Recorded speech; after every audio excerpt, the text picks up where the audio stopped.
serie de la Carta a los Efesios. Hoy vamos a estar concluyendo con el manual para matrimonio. De hecho, es la declaración más extensa que hay en toda la Escritura, en el Nuevo Testamento, hablando específicamente del matrimonio. La semana pasada vimos la humilde sujeción, y era el deber de las esposas estar sujetas a sus maridos, como al Señor. O sea, el parámetro es, así como la esposa representada en la iglesia se sujeta a Cristo, así entonces la esposa debe sujetarse a su esposo. Entonces también, hoy en día, vamos a hablar, y en este manual para el matrimonio, el deber de los esposos. Así que bueno, ahora nos toca a nosotros, hermano. Así que bueno, pónganse los cascos y vamos a ir ahondando en la palabra de Dios. Y la palabra de Dios es viva, es eficaz, es más cortante que espada de dos filos. Pero ¿sabe qué? Iglesia amada, tanto varones y mujeres, debemos orar para que la palabra de Dios traspase nuestra alma. Para no estar como el pato a veces, que llueve, puede llover, pero la pluma del pato no se moja. Sino que la palabra de Dios traspase nuestra alma, para que de ahí vamos a ser edificados. La palabra viva se obrando en nuestras vidas. La palabra de Dios es viva. Y que por medio de su Espíritu Santo, que el Señor sea obrando en nuestros corazones. Tenga ahí capítulo 5 de la Carta a los Efesios. Vamos a leer del verso 25 al 33. Vamos a orar. Tenga su Biblia abierta ahí. Padre, oramos, Señor, para que vos nos hables a través de tu palabra. Va a ser expuesta tu palabra y seas tú hablando, Señor Dios mío, y rogamos que a través de tu Espíritu Santo tú des entendimiento, tú alumbres, tú, Señor Padre, derribes todo lo que tengas que derribar y que seas tú obrando en cada corazón y en cada vida. En el poderoso y bendito nombre de Jesús te damos gracias. Para ahondar en esta palabra rogamos tu guía, tu misericordia. Y ruego, Señor, que en este caso, Señor, yo pueda estar hablando lo que tú tienes en tu palabra, Señor. Padre, para que tu iglesia sea edificada y alimentada, Señor, por el verdadero alimento espiritual. En el nombre de Jesús te damos gracias, Señor. Amén. Si hay una institución, como vimos la semana pasada, que está siendo más atacada, despreciada, desestabilizada, como nunca antes inclusive, donde inclusive se proclama como una de las libertades, emancipación, ver, bueno, la separación, el movimiento feminista, como dijimos la semana pasada, es un movimiento que termina odiando a la mujer. Pero por otro lado, también se enseña como libertad poder optar por destruir la familia. Si no me gusta, me voy, me separo. Y después, bueno, optar, bueno, si un hijo me es molestia, quedo embarazada, entonces, bueno, puedo tirar como el aborto, defendiendo. Entonces, ¿qué pasa? La familia ya es una pesada carga. Para esta sociedad que es altamente individualista, donde se eterniza la mentalidad adolescente, o es regida por, como dice un politólogo llamado Agustín Laje Arrigoni, es el adolescentrismo, donde, bueno, es la mentalidad adolescente, donde todo se tiene que vivir y todos, la mayoría en la sociedad, y esto no está hablando de una franja etaria, no es la edad, es la condición de la mente de la persona, una sociedad que depende, vive y se cree todo lo que ve por televisión, atado por las redes sociales, gobernado por las modas impuestas, con esas cuestiones impuestas y gobernadas. Es una generación del internet. Se busca igualdad, pero en realidad es aprisionar al ser humano. Y así como este es un ataque contra la mujer, aquí se recibe el ataque contra el varón. Han destruido la ciencia porque lo que prevalece es lo que yo autopercibo, las ideologías de género. Rechazan hasta la ciencia, rechazan este conocimiento. Ni estamos hablando de en terreno de despreciar a Dios, que eso ya ni lo tienen en cuenta. Porque hoy estamos en la era de la posverdad. Ya metiendo el relativismo, esas ideas filosóficas, que en realidad en el fondo te dicen ninguna verdad es absoluta, sino que todo es relativo, según como los vea, derriban el parámetro, el paradigma que guió a la humanidad, que es una verdad absoluta. Y una de las verdades absolutas es la existencia y la verdad de Dios. la verdad de su palabra. La moral y la ética surgen de la idea de un ser supremo y soberano, quien rige y sabe qué es lo que está bien y qué es lo que está mal, y de acuerdo a lo que él dictamina. Como leímos en otro momento, había otros filósofos, y Immanuel Kant decía, bueno, que en realidad hay que creer en Dios porque si no, no se podría saber qué es lo que está bien y está mal, o sea, se rompería lo que está bien y lo que está mal, y es lo que esta sociedad quiere hacer. Así también el ataque es contra el hombre. Mensajes como el heteropatriarcado, el patriarcado opresor, y no estoy diciendo que el hombre en sí no haya hecho opresión y tiranía, sí, pero en sí tocar la institución familiar. ¿Y qué quiere derribar? La cabeza de la familia. El hombre. Quiere hacer en este día un hombre, pero deconstruido. Porque la concepción que han instalado es que toda ideología es una construcción social hecha a través de la cultura, pero esto es el tiempo de deshacer. Por eso vienen los revisionismos históricos. Te quieren cambiar toda la historia para instalar su verdad. Ah, te dijeron, por ejemplo, sobre próceres. No, te dijeron que este era así. No, mentira, era así. ¿Todo para qué? Para desvirtuar las bases que guiaron a la sociedad occidental con una visión judeocristiana. Hoy en día es querer deconstruir al hombre, volver a hacerlo, o sea, romperlo todo y volver a crear un nuevo hombre, pero no un hombre con autoridad, no un hombre en honestidad, no un hombre con virilidad, con fuerza, no, al contrario. Un hombre sin virilidad, un hombre que sea débil, cobarde, sin convicción, culposo de ser hombre. En sí, hoy en día las peores cosas que hay es ser blanco, heterosexual, y hoy en día tiene todo que ver, porque todo tiene que ser incluido. En vez de entender de que Dios creó diversidades, como decía un pastor que es de raza negra, y este hombre decía, Buddy Boham, decía, bueno, se ve que Dios nos dio todas las cosas iguales, nada más que la sustancia que ha hecho la raza negra, que es la melanina. Y bueno, no es que Dios me ame más a mí porque a mí me dio más que a ustedes, le decía a los hermanos. Dios se ha creado diversidad,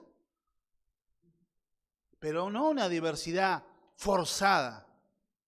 Entender las distinciones que hay. Y nunca hubo un problema con eso. Nos han instalado problemas de racismo que son de otro lado, pero acá no hay.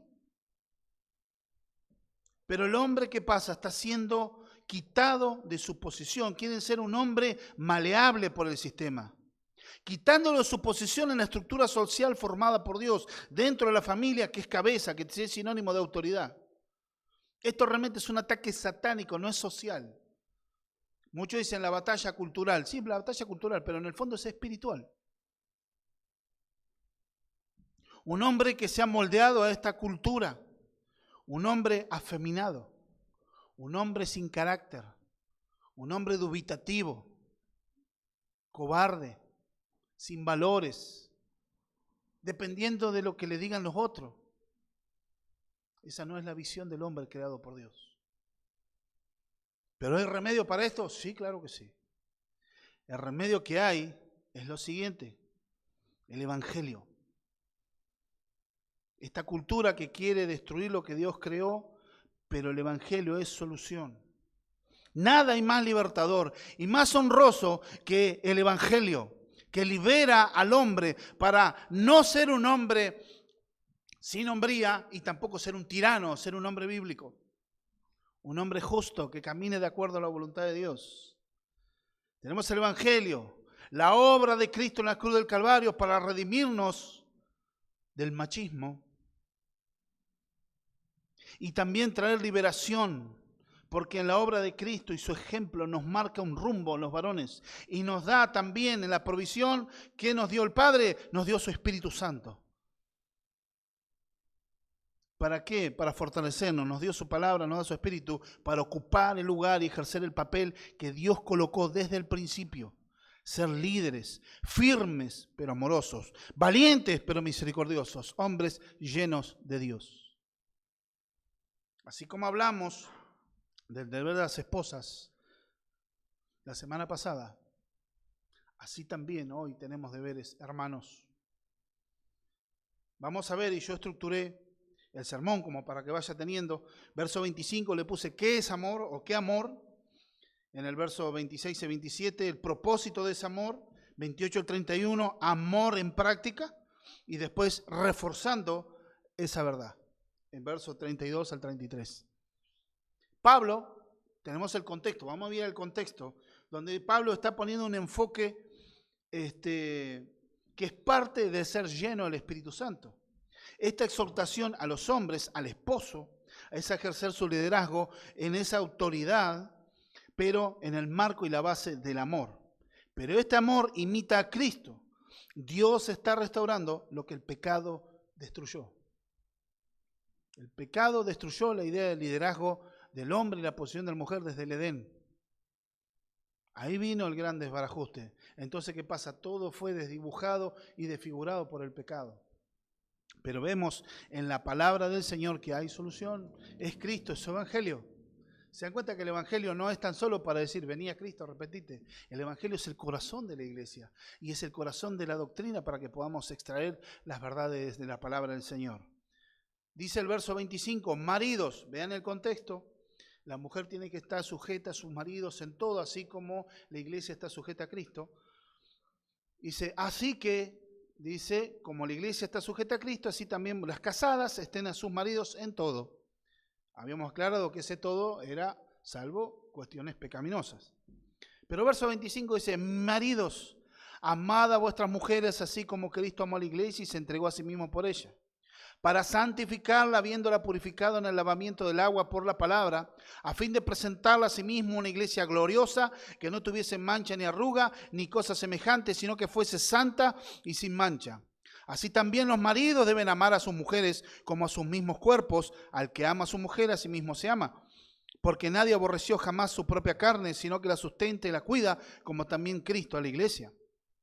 Porque somos miembros de su cuerpo, de su carne y de sus huesos. Por esto dejará el hombre a su madre y a su padre y se unirá a su mujer, y los dos serán una sola carne. Grande es este misterio que yo os digo respecto de Cristo y de la iglesia. Por lo demás, cada uno de vosotros ame también a su mujer como a sí mismo, y la mujer respete a su marido. Verso 25, ¿qué amor? Vemos acá en este sentido que hoy en día para muchos el matrimonio puede llegar a ser sinónimo de frustración, ser sinónimo de conflicto, de fracaso, de angustia, de dolores en todo sentido, y más en el sentido espiritual. Pero ¿qué es lo que nos dice la Escritura? Así que nosotros vemos acá, maridos, amad a vuestras mujeres. Fíjense que a las mujeres el Señor, ¿qué les ordenó? A través de la carta del apóstol Pablo. ¿Cuál es la orden que le da? Mujeres, sujétense a sus maridos. Las casadas estén sujetas a sus propios maridos. No a cualquier hombre, no a cualquiera, ni a su papá. Una vez que se casó, ya es uno con su esposo. No es que, bueno, me caso y tengo problemas y me voy a lo de mi mamá. No. Dice, está sujeta a su marido. ¿Pero qué le dice a los maridos? ¿Cuál es la orden? No le está diciendo que gobiernen, que manden. ¿Cuál es la orden? Amad a vuestras mujeres. Amad a vuestras mujeres. ¿Por qué? Muchas veces la inestabilidad que hay en la familia hoy en día, en general a nivel social, y la inestabilidad en la familia genera, inclusive desencadena inestabilidad social. Por eso el enemigo está tan preocupado en fomentar el aborto y en destruir la familia. Porque al destruir la familia, destruye la sociedad. Al traer desorden en la familia. ¿Por qué surge también la injusticia, tiranía de hombres, de machistas? Surge la rebeldía de las esposas y ahí ya viene el descalabro. Al margen de eso también, vemos que esto desencadena. Porque, ¿cuál es la respuesta? ¿Por qué ocurre todo esto? Una respuesta simple sería el pecado. Es simple pero compleja. El pecado. El pecado de la raza humana es el agente que erosiona la vida del individuo, su matrimonio, su familia, la sociedad.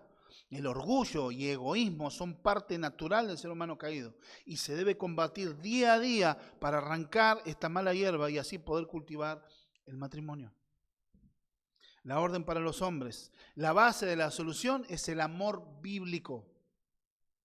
Acá Pablo no está hablando, está inspirado por Dios, no está hablando del amor, expresándolo simplemente como un sentimiento, como una emoción. Ay, me salen las maripositas en el estómago.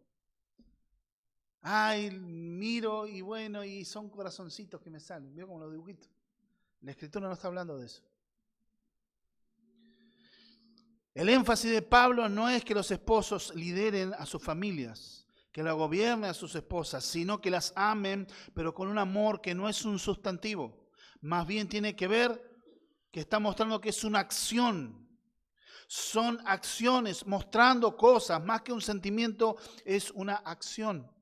¿Cómo se ve en este sentido? Primera carta a los Corintios, capítulo 13, verso 4 al 7. El amor es sufrido, es benigno. El amor no tiene envidia, el amor no es jactancioso, no se envanece, no hace nada indebido, no busca lo suyo, no se irrita, no guarda rencor, no se goza en la injusticia, más se goza en la verdad. Todo lo sufre, todo lo cree, todo lo espera, todo lo soporta. ¿Ven que son cosas de hacer?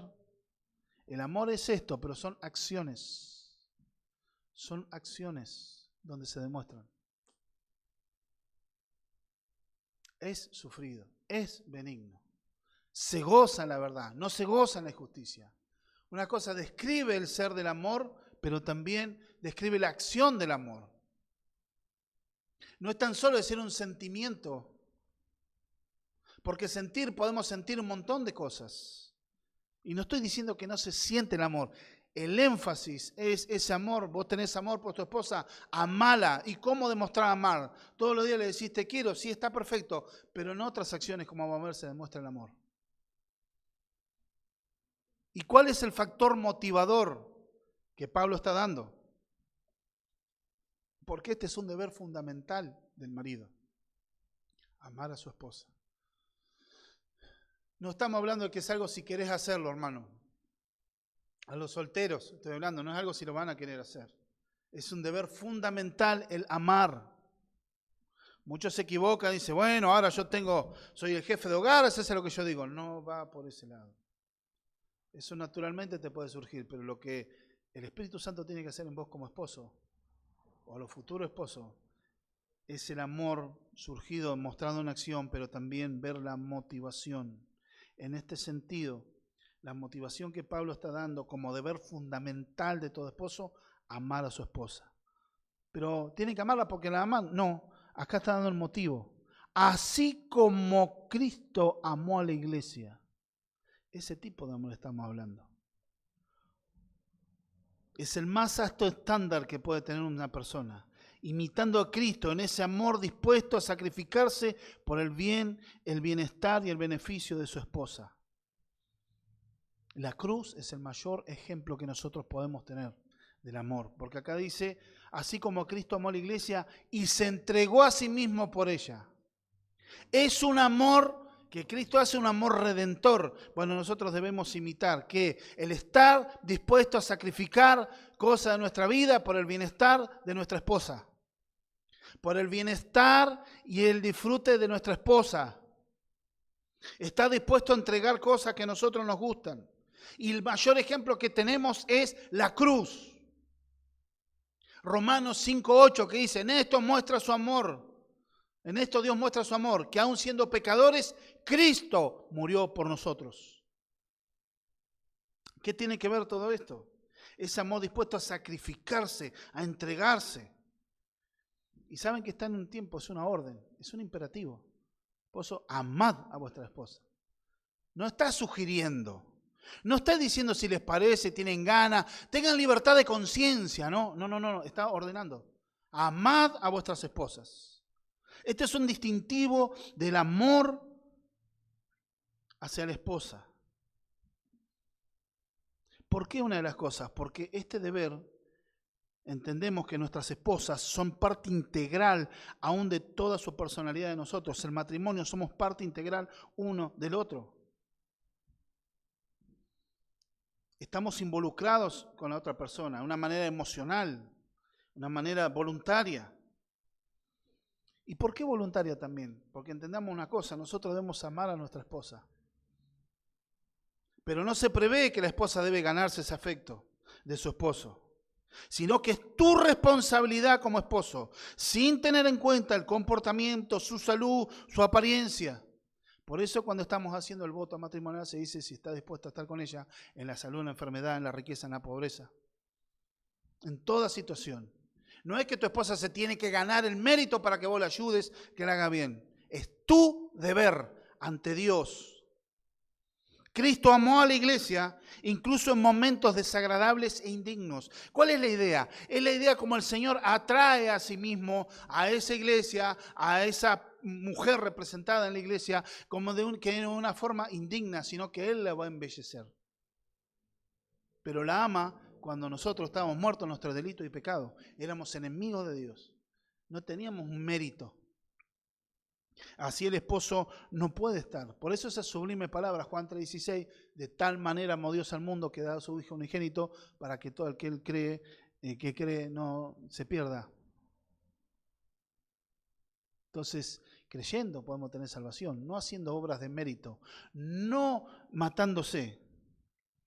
Entienda que hay un periodo de noviazgo, sí, donde uno conoce, pero después una vez que se casan, no quiere decir, bueno, ahora tenés que hacer como yo te digo. Y mientras vos, como uno tenía una idea, una percepción del matrimonio, como uno decía, bueno, yo para mí la idea del matrimonio estaba bien porque mi mujer tenía que hacer todo lo que yo le decía y nada más. ¿Qué problema había? Estás equivocado de cabo a rabo. Es tu deber amarla, aún más allá de su comportamiento, de su salud, como he escuchado lamentables historias de, por ejemplo, mujeres que han enfermado gravemente y sus esposos la abandonan. Porque claro, ya son una carga. Grave es eso, grave es eso. No entendiste el Evangelio. Se dan cuenta que el Evangelio es el envoltorio y lo que viene para que nosotros podamos cultivar la vida como esposos. En ese amor sacrificial. Esto define un compromiso amoroso que el Señor espera de un esposo. Esto define el compromiso. Hendrickson habla y escribe en su comentario respecto a este pasaje, es como si la mujer dijera, mi esposo me ama en forma tan profunda y es tan bueno conmigo que me apresuro para obedecerle. Fin de la cita. No es que nosotros tenemos que morir físicamente, sino que cada uno debe negarse a sí mismo tiempo, recurso, autocomplacencia para expresar el amor a su esposa. Colosenses 3:19 habla de que esto es bueno. Es un pasaje paralelo que estamos hablando. Cada uno ama a su mujer. Pero ¿qué dice? No sean ásperos con ella. No sean macho ahí. Bueno, haz lo que yo te digo. Cállate. ¿No? Se empieza a poner la situación. Bueno, usted se calla. Acá el que manda soy yo. Cuidado. Una cosa es corregir, muchas veces, pero debemos tener el gobierno, el temperamento. Debemos tener cuidado con eso. Porque aún desde el Antiguo Testamento, podemos ver cómo Dios se expresa a sí mismo como esposo para Israel.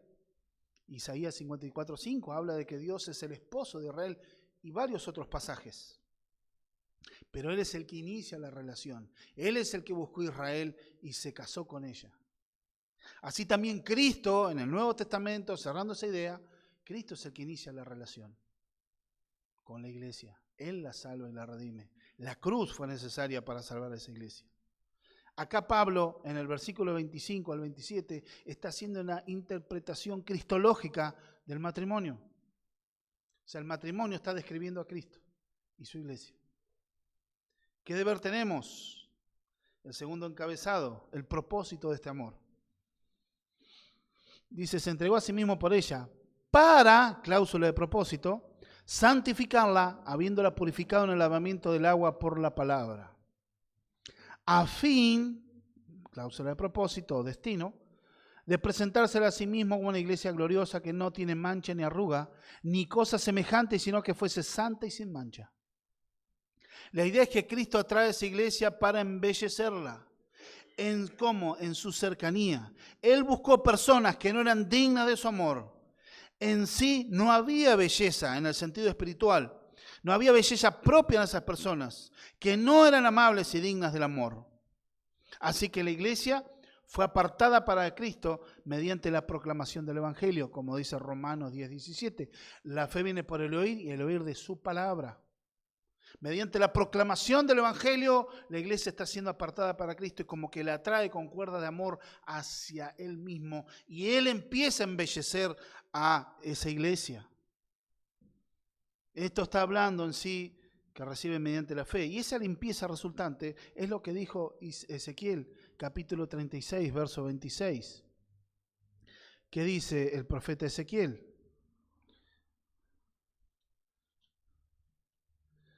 Capítulo 36, verso 26. Os daré corazón nuevo y pondré espíritu nuevo dentro de vosotros. Quitaré vuestra carne el corazón de piedra y os daré un corazón de carne. Y pondré dentro de vosotros mi espíritu y haré que andéis en mis estatutos y guardéis mis preceptos y los pongáis por obra. Pero el verso 25 dice algo interesante. Esparciré sobre vosotros agua limpia y seréis limpiados de toda vuestra inmundicia y de todos vuestros ídolos os limpiaré. Entonces está hablando la obra de Dios, la obra de la cruz. La cruz marca el propósito de redención y santificación. El evento se basa para la creación de un nuevo pueblo. Y tiene la idea de llevarla así, santificarla. Para santificarla tiene que ver con la idea de consagrar a alguien para sí mismo. Tiene que ver con algo santificado, algo consagrado. Habla de devoción. Este es un proceso continuo en la vida de la iglesia, de la purificación y santificación hasta la consumación de los tiempos, porque será la purificación del pecado, donde será la obra terminada completamente cuando estemos en la eternidad con Él. ¿Y qué se refiere con el agua? Una cosa, bueno, vemos por la palabra, a fin de presentar a sí mismo a la iglesia gloriosa, que no tuviese, para santificarla, habiéndola purificado en el lavamiento del agua y por la palabra. La palabra, la predicación del Evangelio. Y cuando habla del agua, ¿qué está hablando en este sentido? Pablo está evocando muchos rituales de limpieza que había en la ley, donde se tenían que lavar con agua, por ejemplo, para comer tenían que lavarse las manos, pero ellos no se lavaban las manos, era que tenía que correr agua, pero no en el sentido higiénico como tenemos hoy en día, me lavo las manos para comer por una cuestión de higiene, no, antes era una limpieza ritual, quitar las impurezas para poder comer alimento, baños rituales para presentarse a servir en el templo. Entonces hay una serie, entonces Pablo está evocando esa acción de limpieza que Dios hace en nuestras vidas. En la ley se practicaba esta limpieza que era sinónimo de purificación. Pero en el Nuevo Testamento el énfasis no es en el acto externo, sino en el interno. Por eso el Señor mismo les decía a los fariseos, ustedes que se horrorizan porque los discípulos no se lavaron las manos para comer en ese momento en el campo, porque dicen los ancianos, ustedes invalidan el mandamiento de Dios. Porque ustedes les decía, hipócritas, ustedes piensan que lo externo te va a contaminar, pero lo que contamina al hombre es lo que surge de su corazón, que son las fornicaciones, los adulterios, las iras, las guerras, todo surge del corazón.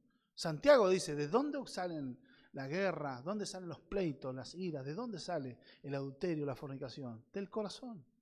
Ahí está el centro del pecado. Entonces, en el Nuevo Testamento se invierte el orden, que fue la intención siempre de Dios.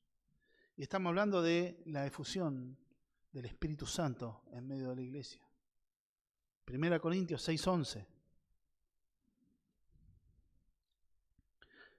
Dice la Escritura, y esto eres alguno, mas ya habéis sido lavados, ya habéis sido santificados, ya habéis sido justificados en el nombre del Señor Jesús y por el Espíritu de nuestro Dios. Habla del Espíritu Santo. Entender esa agua pura es el Espíritu Santo en medio de la iglesia. Así el esposo, como Cristo, tiene un papel fundamental en la santificación y maduración espiritual de su esposa. Debe trabajar para el embellecimiento espiritual de la esposa.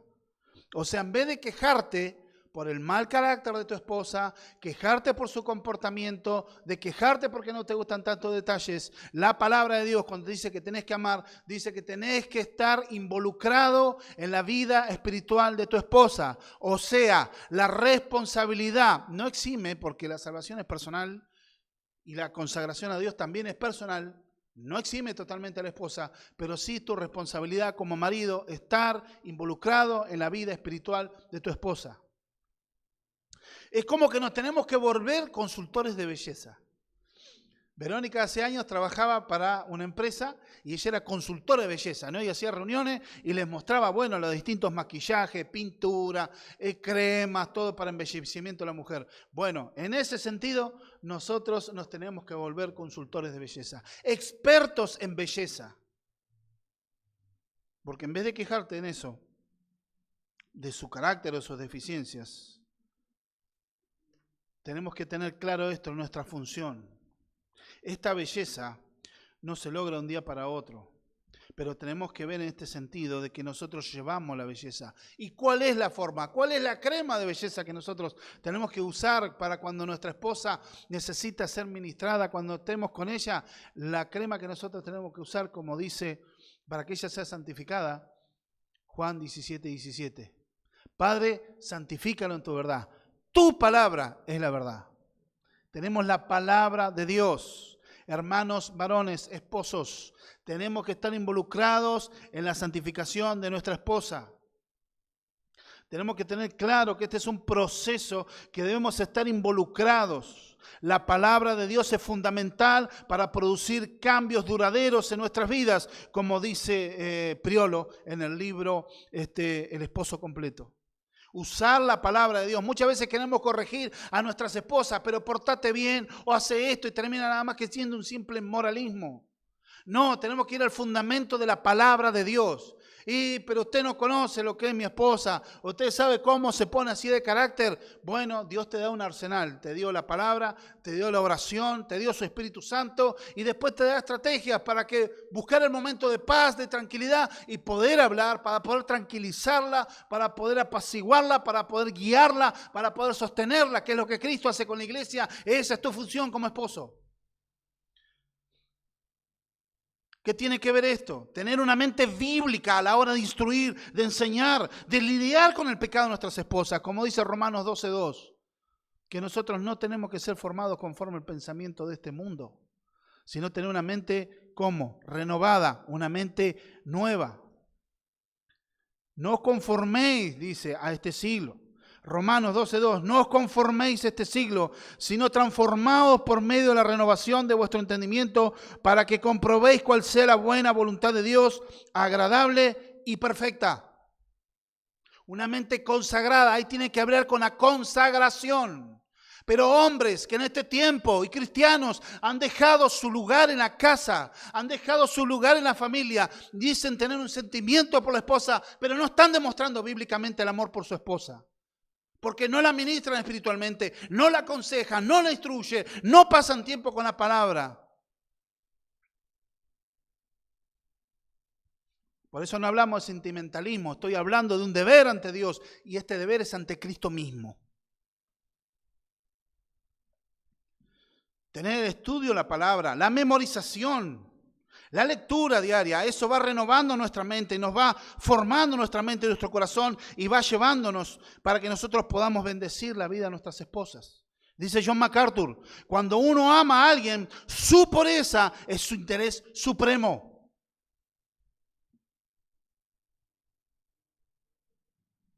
Que tu esposa crezca en el Señor, madure y esté en santidad, mi hermano, es tu responsabilidad y debe ser tu interés supremo. No, bueno, ella busca más a Dios y bueno, ¿yo qué voy a hacer? Huí de la mediocridad espiritual.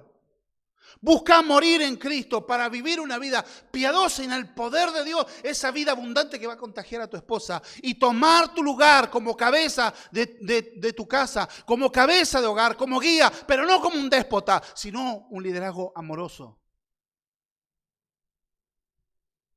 Porque ella, cuando te casaste, era un ser humano imperfecto, igual que vos. Y en vez de estar mirándola, ¿cuándo va a cambiar? ¿Cuándo va esto? Mirala con ojos de misericordia, porque ella es tan necesitada de la gracia de Dios como vos mismo. Eso es el cuidar, el sostener y bendecir a tu esposa. Es estar involucrado en su proceso de crecimiento espiritual. Otro propósito, Cristo en la cruz habilita para la santificación de la esposa, que es la iglesia, la cual es santificada por la obra del Espíritu Santo. Quiere ver una iglesia pura y sin defecto moral. Tiene que ver en este sentido y evoca a la canción que está en Cantar de los Cantares. Esa canción que tiene que ver con la relación de esposo y esposa. Cantar de los Cantares es un libro cortito.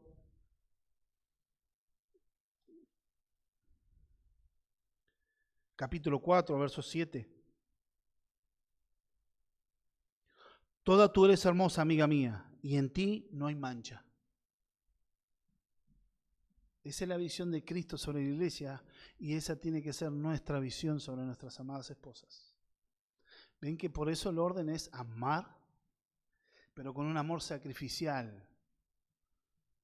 Te va a costar, pero es en el poder de Dios. Hay un autor de apellido Barth, dice lo siguiente: este amor del novio se caracteriza por la voluntad y el poder que trae consigo una transformación total, que esto se atribuye a la novia que no posee por sí misma. Esa capacidad de crecer, de madurar y esa belleza espiritual no la posee por sí misma tu esposa. Así como vos tampoco posees esa, sino que vos tenés que buscar madurar en Dios para vos poder llevar a tu esposa a que crezca y que madure espiritualmente. Ah, pero no sabés cómo se enoja, tiene problema de ira, bueno, ahora sí entonces, hacerla callar pegarle 3 gritos y que se calle la boca y te obedezca. No, no te va a obedecer, quizás se va a quedar callada, pero en su corazón va a seguir siendo rebelde. Y vos lo que tenés que lidiar es con la rebeldía, con el enojo, con la furia. ¿Cómo? En el amor del Señor, con autoridad de parte de Dios, pero una autoridad amorosa que la va a apacentar y apaciguar y vas a lidiar con ese pecado y la vas a llevar a la palabra de Dios, donde va a comprender que esa actitud de orgullo, de enojo, de rebeldía, de pleito, de ira, de contienda no agrada al Señor, y dar dirección. Pero hombres que no tienen capacidad, hoy en día muchos hombres no tienen capacidad de dirección, débiles de carácter, los miran un poco fijos y ya han mostrado debilidad, poca hombría. En el sentido bíblico estoy hablando, hermanos. No estoy haciendo surgen macho. No, estoy diciendo el hombre bíblico, representado en Cristo. Quizás muchas veces tenés que tener dominio propio para no estar actuando mal e ir a la cruz del Calvario en oración para que tu carácter vos puedas ejercer ese dominio propio y entonces vas a ir en autoridad, en amor y santificar a tu esposa. Porque es tu responsabilidad, esposo, de nadie más. Y ante Dios, cuenta vas a rendir. Muchos están afanados trabajando, haciendo de mí, teniendo la buena intención de querer traer una mejoría, pero descuidan lo espiritual. Y eso es gravísimo. A veces tenés que sacrificar un bienestar quizá económico momentáneo para ocuparte de la santificación de tu esposa y de tu familia. Porque esto hace Cristo. Pero deben los esposos esforzarse por forjar esta realidad en sus esposas. Es mostrar un amor redentor. ¿Por qué? El alma de la esposa es la prioridad del esposo. Y ahí podemos ver el amor en práctica. El otro encabezado, verso 28. Así también los maridos deben amar a sus mujeres como a sus mismos cuerpos. Al que ama a su mujer, a sí mismo se ama. Porque nadie aborreció jamás a su propia carne, sino que la sustenta y la cuida, como también Cristo la iglesia. Porque somos miembros de su cuerpo, de carne y de sus huesos. Esta exhortación a los esposos es un deber moral. No tan solo social, sino ante Cristo mismo, el cuidado como a sus propios cuerpos, así como se cuida el cuerpo en la comida, en ejercicio, en un montón de cosas, de cuidar abrigo, de no tener frío, me consigo un abrigo y bueno, no quiero que me agarre la lluvia, me arreglo la gotera del techo porque no quiero mojarme. De esa misma manera, como cuidas tu cuerpo, tenés que cuidar a tu esposa, atender sus necesidades. Estar atento a lo que tu esposa necesita. Vos tenés que cubrir las necesidades de tu esposa. Y así como se cubre en las distintas necesidades del esposo, debe cubrir la necesidad de la esposa, con un cuidado como compasivo, un cuidado amoroso. No decir, bueno, acá te traje la comida, tomá, te tiro la comida en la mesa. Tomá, acá tenés plata, tomá, anda a comprar. No, hermano. No ese es el sentido. El sentido es el cuidado amoroso. Mi amor, te amo. Cuidar sus necesidades afectivas. Si la vas conociendo, conoces su alma, conoces su corazón, conoces lo que no le gusta y conoces lo que le gusta, conoces lo que le afecta a su alma, a su corazón, y vas a hacer lo imposible para no traer dolor a su alma. Lo que no implica que no la corrijas y no la enseñes en el amor del Señor. También fíjense cómo Pablo está comprometido de tal manera, habla en la iglesia en un lenguaje teológico, que él se pone como si fuera una nodriza cuidando a los hermanos.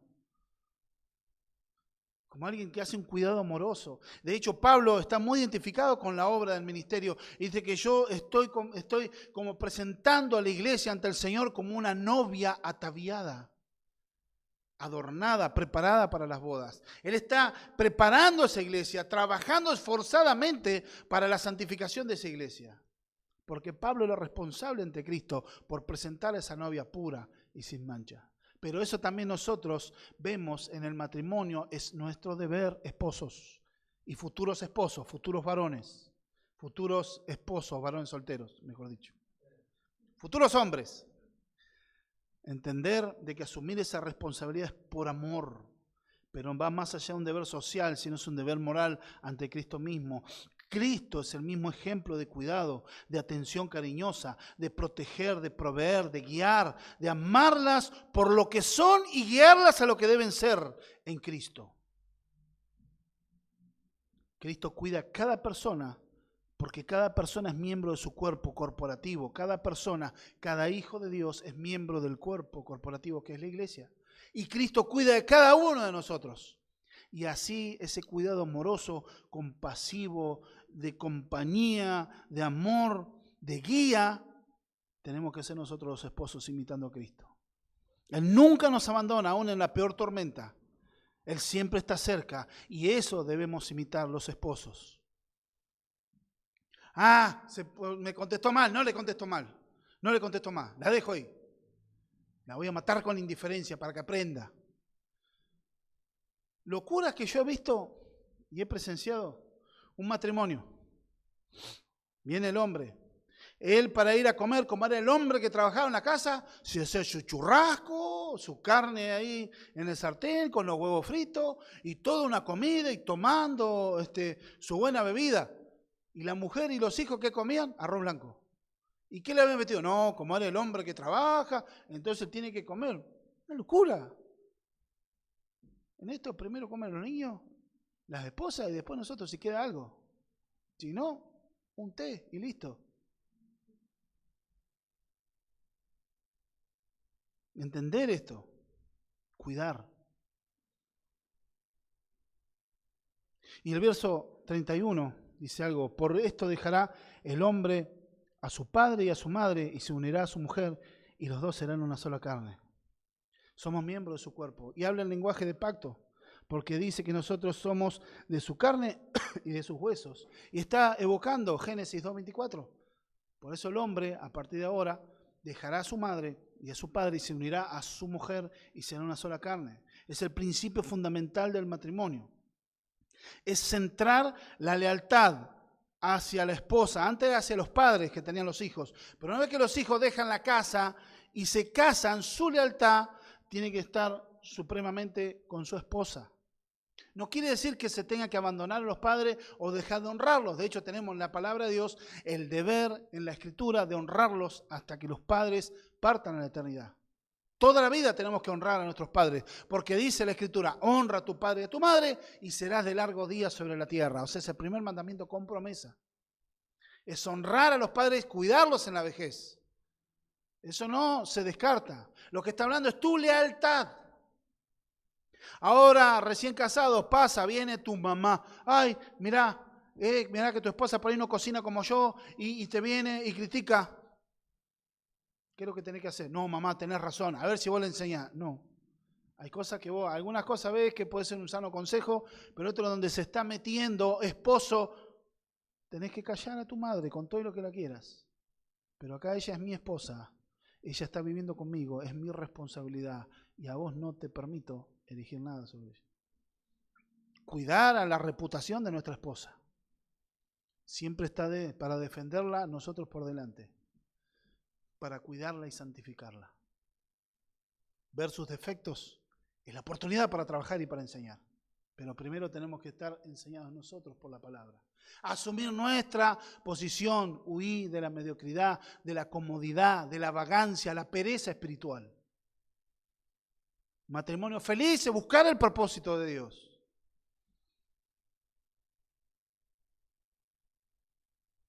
Porque nuestra esposa es parte integral de nosotros mismos. Somos uno solo. Ese lenguaje de pacto habla como como si fueran dos pedazos de madera que se unen y no se puede despegar. Esto está reflejando un lazo íntimo de la unión de Cristo con la iglesia. Y ese lazo íntimo de unión, por eso el matrimonio es la relación más íntima y distinta a todos los demás. No se puede comparar la relación entre maestros, profesores, entre un soldado raso y un sargento, entre patrones y empleados. El matrimonio es otra relación. Y reforzando la verdad, como dice Pablo, dice lo siguiente. Grande es este misterio, mas yo digo que respecto de Cristo y la iglesia. Por lo demás, cada uno de vosotros ame también a su mujer como a sí mismo, y la mujer respete a su marido. El misterio, ¿cuál es? El matrimonio es la tipología de la relación de Cristo con la iglesia. Ese es el misterio que está hablando. El matrimonio no es tan solo una relación, bueno, me junto y ya está. No. ¿Qué es lo que Dios ama? Es la responsabilidad. Cuando en matrimonios, algunos escuchaban, no, yo la amo a mi esposa y no necesito papeles para firmar, porque el amor no es un papel, yo la amo a ella. Lo que te está diciendo, no te amo lo suficiente como para firmar los papeles. Ante la ley y ante Dios, confesarte como mi esposa y mi compañera. Cobarde, egoísta. Eso es la actitud de una persona. Ahora una persona en el mundo, una persona que no conoce al Señor, es entendible. Pertenece a las tinieblas. Ahora, un cristiano que piense de esa manera, y hay cristianos que piensan de esa manera, lamentablemente. Si el hombre no ejerce su liderazgo y su esposa no se sujeta a su autoridad, ese matrimonio no va a funcionar. Si el hombre no es la cabeza y la mujer no respeta a su marido, eso no honra a Cristo y al Evangelio. Varones, el no ejercer un liderazgo amoroso, el apartarte, dejar que todas las decisiones, no estoy diciendo, como dije la semana pasada, varones, en las decisiones de peso en la casa, el rumbo de la casa tienen que ser tomadas, muchas se toman en un mutuo consenso. Escuchando a nuestras esposas, y escuchar a nuestras esposas no es debilidad, es sabiduría. Porque tienen una percepción distinta a nosotros y nos dan el aporte. Por eso muchas de las decisiones deben ser en mutuo consejo, en mutuo consenso, pero la decisión final la tenés que tomar vos como hombre. El correrte el lugar y dejar que tu esposa decida todas las cosas le está dando una carga que en el fondo la va a estar aplastando. Y vos como varón estás desobedeciendo a Cristo, no representás ni honrás el Evangelio. Te estás poniendo en la comodidad que otro piense por vos y que casi que la responsabilidad de la decisión de la casa vaya sobre la otra persona, sobre mi esposa. Estás haciendo lo mismo que Adán cuando dejó que Eva comiera. Se quedó callado, no dijo nada, miró. ¿Y qué es lo que dijo después? ¿Qué hiciste, Adán? Cuando Dios le pidió cuenta, le dijo a Adán, ¿qué hiciste? ¿Y qué dijo él? ¡Ay, la mujer que me diste! Dios no dijo que te saque la responsabilidad. Dios te dio una esposa, amén. Pero vos tenés que trabajar con ella, guiarla, encaminarla, tomar las decisiones de peso. Es tu responsabilidad. Y aguántese, mijo. Pero Dios te capacitó para eso. Tomar esa decisión mediocre y bueno, no sé, qué sé yo, bueno, a mí me cuesta. Y yo, bueno, hice las cosas mal. Bien, empecé a hacerlas bien. Una conclusión. El esposo debe amar a su esposa Y la esposa debe respetar el liderazgo que proporciona su esposo. Pero el esposo debe hacer este liderazgo de una forma diligente y cuidadosa, no negligente y descuidada. El irrespetar al esposo. Ay, pero este es un sonso, es un tonto, hablar. A ver, déjame hablar, que hablo yo, porque este no sabe nada. Estás irrespetando a tu esposo. Y la autoridad que Dios le dio a tu esposo, se la dio Dios. Dice, el esposo es la cabeza del hogar, así como Cristo es la cabeza de la iglesia. Dice, es, no será, no debe esforzarse para, ya tiene eso. Pero esa sujeción debe ser voluntaria y amorosa de la esposa, honrando el Evangelio, honrando a Cristo y orando para que su esposo sea un hombre bíblico. ¿Qué aplicamos? ¿Qué aplicación tenemos de esta palabra? Primero, el deber del esposo es reflejar a Cristo, mostrando ese amor sacrificial, dejando la comodidad por amor a tu esposa. Tomándote tiempo con ella, charlando con ella, dejando quizá de ver programas deportivos, dejando tu actividad que por ahí te gustan para sentarte y hablar con ella y atender a sus necesidades para llevarla a santificación. Otra aplicación, cuando un hombre deja su papel de liderar, de proteger y de proveer, si no desempeña su autoridad en forma amorosa, su hogar será inestable. Por ende, es hora de ajustarte los pantalones, dejar la niñería espiritual, la irresponsabilidad y el capricho y ponerte bajo la poderosa mano de Dios. Dios te pedirá cuentas en cómo cuidás, cómo nutrís y cómo guiás, cómo consolás, cómo trabajás en la santificación de tu esposa e hijos. ¿Qué se necesita en estos tiempos? Decía Paul Washer. Se necesita en la iglesia, se necesitan hombres bíblicos, con una mentalidad y visión espiritual, gobernados y saturados por la palabra de Dios, llenos del Espíritu Santo, hombres responsables de sí mismos y de sus familias. Se necesitan hombres bíblicos, no machistas y no afeminados. Déjame decirte, amado hermano, si el Espíritu Santo te mostró dónde estás fallando en el cuidado de tu esposa, en ser el esposo según la voluntad de Dios, mi consejo humilde es que te arrepientas de tus pecados, que pidas perdón a Dios y a tu esposa y a tus hijos si es necesario. Eso abre camino de bendición, restaura relaciones. No seas orgulloso, arrepentite y haz las obras que Dios te va a bendecir en tu matrimonio. Será un hogar feliz, estable, sólido. Dios te da recursos, te da a Cristo, te da la palabra, te da el Espíritu Santo, su gracia disponible todos los días. Tenés que ser el ejemplo de un hombre piadoso.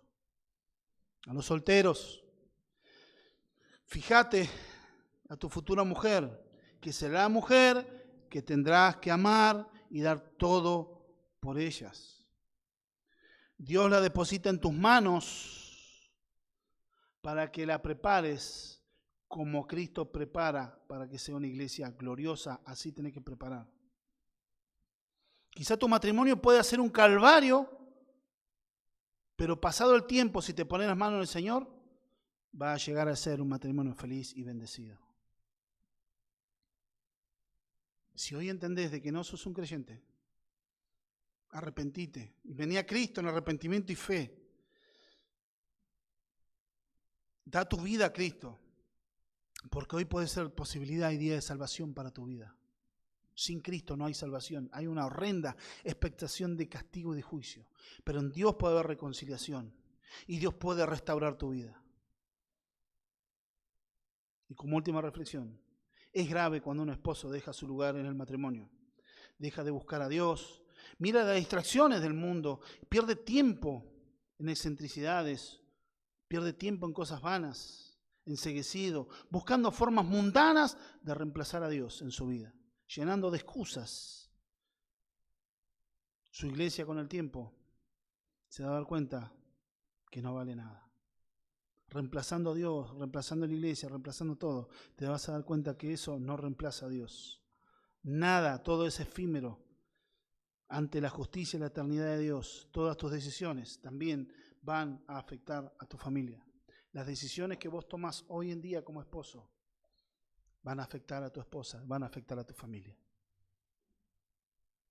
Hermano, te reto a que seas hombre, amoroso. Pero para esto, el anclaje que toma esto, sed llenos del Espíritu Santo. Un hombre necesita ser lleno del Espíritu Santo, debe buscar ser lleno del Espíritu Santo, disciplinarse para buscar ser lleno del Espíritu Santo. ¿Para qué? Para que abunde en nosotros la palabra de Dios, que sature nuestro corazón, sature nuestra mente, para poder ejercer ese liderazgo bíblico, amoroso. El amor es benigno, el amor no es jactancioso, el amor no se envanece, sí, eso es el amor, pero la acción no se goza en la verdad, no se goza en la injusticia, se goza en la verdad. El amor todo lo espera, todo lo sufre, todo lo cree. Son acciones. Amá a tu esposa, cuidala, protegerla. Como decía un autor, hace muchos años, vivió en el siglo XVIII, Dios creó a la mujer por una altura que yo pueda abrazarla, no pisotearla, no tenerla, no la creó abajo de mis pies para que yo la pise, sino la puso para que esté a mi lado, para yo poder abrazarla, y cerca de mi corazón para que yo pueda amarla. Eso decía Matthew Henry, siglo XVIII. Y ese es el ejemplo que nosotros debemos tener. Cristo ama a su iglesia, la cuida, la protege, la santifica, y así nosotros debemos estar involucrados en eso. Acordate, nadie aborrece su cuerpo, y así como yo me cuido, yo debo estar dispuesto a cuidar a mi esposa. Amén. Padre, bendito sea tu nombre. Rogamos que tú te glorifiques en esta hora. Señor, oro en el nombre de Jesús para que vos guíes a los matrimonios, para que tú santifiques los matrimonios y que en especial en esta hora a los varones que podamos tomar el lugar que tú has dado como iglesia, como cabeza de hogar, como jefe de hogar, pero no en autoritarismo, no en tiranía, sino en liderazgo amoroso, misericordioso, como hombres, Señor, que fuimos creados, Señor. Guíanos, Señor, a través de tu palabra, guíanos por tu Espíritu Santo, quítanos esta debilidad, esta infección cultural que ha, Señor, contaminado la mente, creando hombres egoístas, egocéntricos, hombres cobardes, hombres sin convicción, hombres dispuestos a abandonar a sus familias y sus esposas porque le causan algún inconveniente, hombres dispuestos a sacrificarse, a sufrir y a dolerse, a sentir dolor, pero por el avance de su familia, el avance de su matrimonio, el cuidado de sus esposas. Amado Dios, te alabamos y te bendecimos. Toda la gloria y la honra y la alabanza es para ti, Señor. En el nombre de Jesús. Amén y amén.